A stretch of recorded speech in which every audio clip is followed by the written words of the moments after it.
Salut les gens, j'espère que vous allez bien. On se retrouve aujourd'hui pour un update lecture avec 3 livres à vous présenter.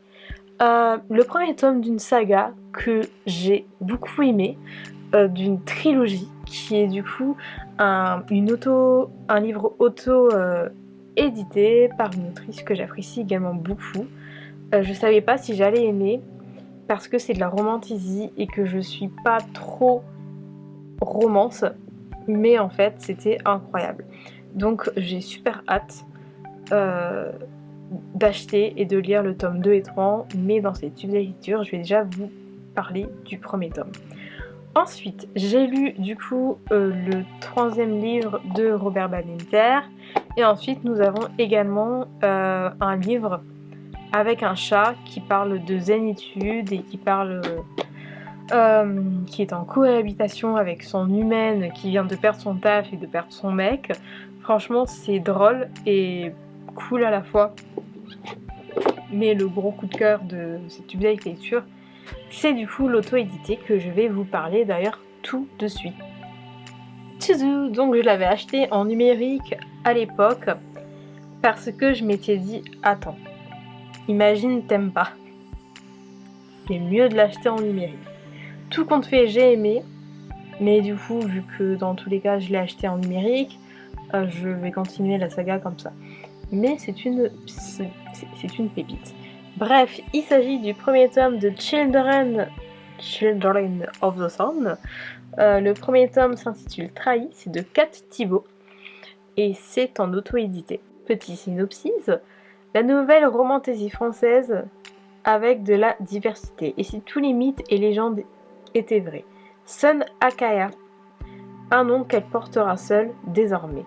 Sun vivait une vie d'étudiante normale malgré sa différence et son inconfort dans le monde des humains.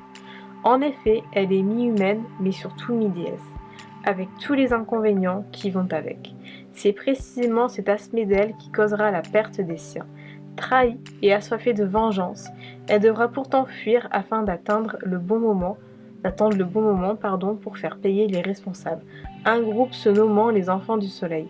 En chemin, Sun trouvera des alliés improbables, tous aussi exclus de leur société qu'elle, un vampire débauché, un métamorphe en cavale, une déesse mourante. Dans cette vie ou dans une autre, ils le paieront. C'est la promesse qu'elle s'est faite le jour où sa vie a basculé, même si cela devra l'amener à tuer l'homme qu'elle pensait aimer. Et la couverture, je la trouve également super jolie. Et je sais à quoi ressemble celle du tome 2 et du tome 3, vous n'êtes pas prêts, c'est encore mieux. Petite préf quand même pour peut-être la couverture du tome 3. Peut-être. Déjà, ce que j'ai beaucoup aimé, c'est déjà le personnage de Sun qui est incroyable. C'est une jeune femme que j'ai vraiment beaucoup aimée par rapport à sa personnalité, son caractère. Bref, elle est vraiment super. Ensuite, j'adore les quêtes de vengeance. J'adore ça. Pour moi vraiment, c'est les meilleurs romans, c'est avec des quêtes de vengeance. J'adore. Vraiment, j'adore. Ensuite, on a des personnages qui sont franchement cool, qui sont tous différents les uns les autres. Et pour finir, on a de la diversité.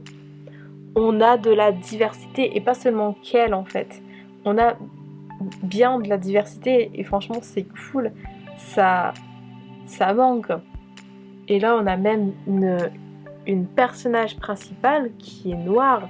Et je veux dire, c'est dingue de dire ça, mais c'est tellement rare que j'en suis contente. Alors que je ne devrais pas me réjouir de ça, ça devrait être normal.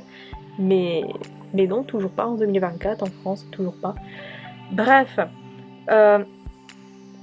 comme je l'ai plus ou moins dit, j'avais vraiment peur de ne pas apprécier ce tome.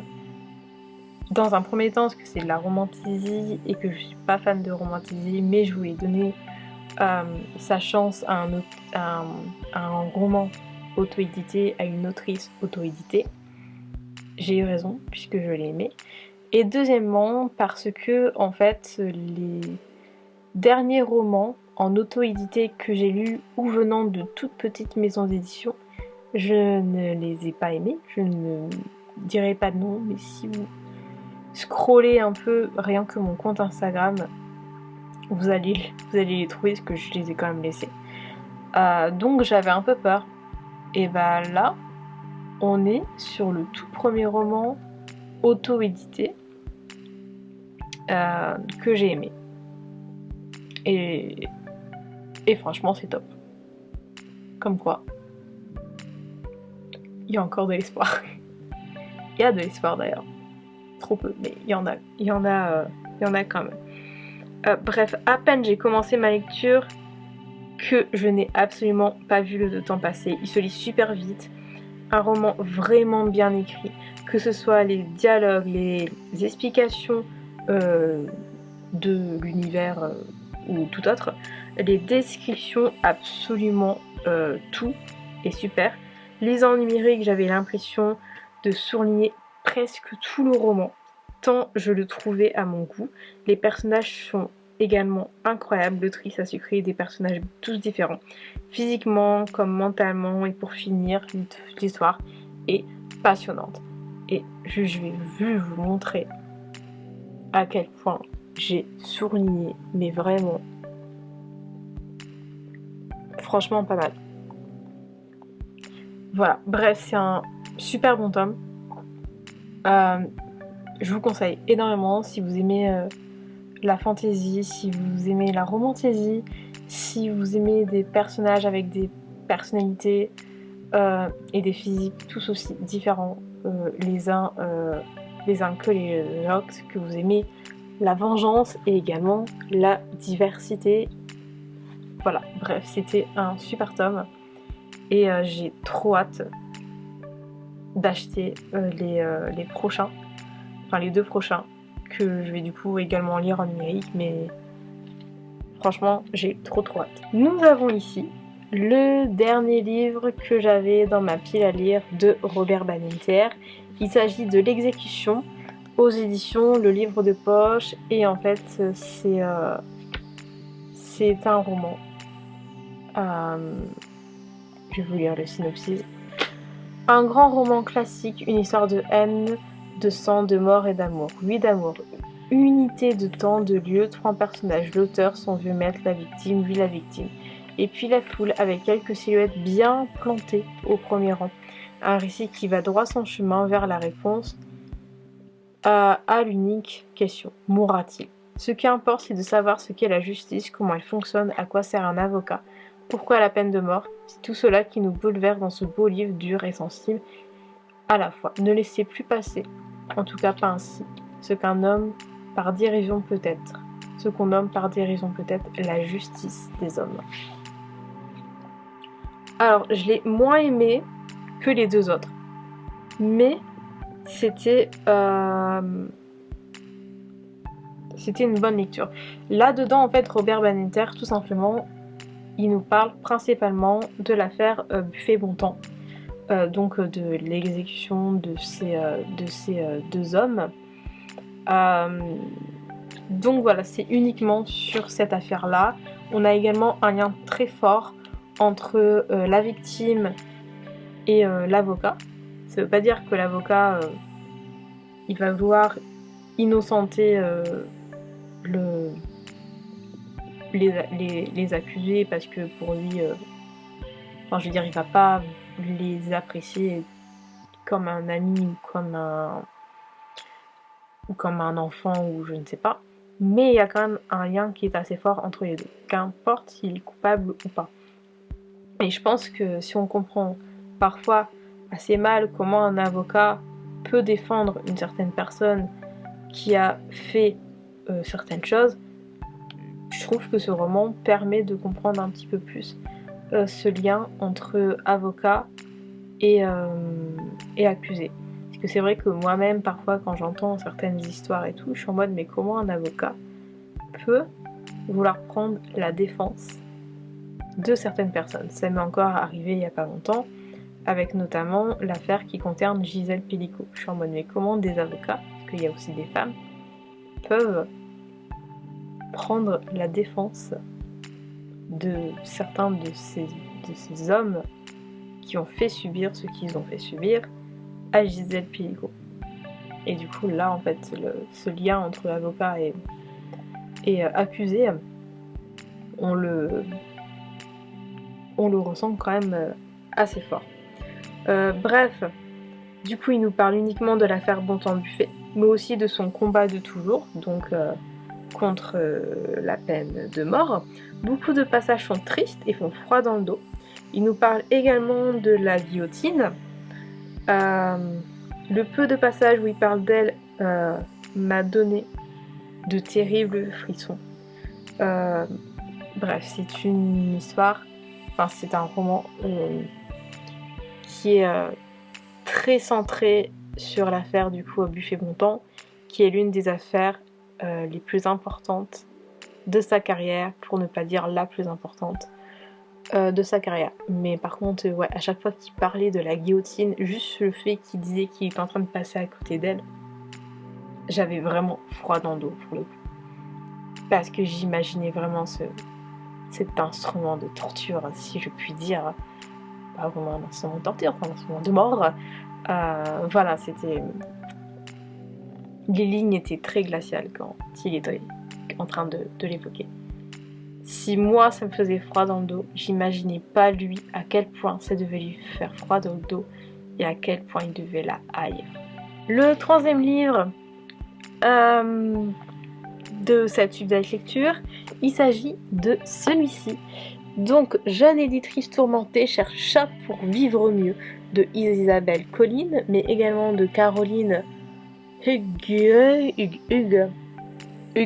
je pense que ça se prononce, aux éditions Prisma. Ce nom me dit quelque chose. Je ne sais plus où je l'ai lu, mais j'ai lu un livre de Caroline Hugues, mais je ne sais plus lequel. Donc voilà. Mais juste, je suis persuadée que je l'ai déjà lu quelque part. Bref, pour faire simple, là sur le coup j'ai vraiment pas besoin de lire, l'histoire est simple.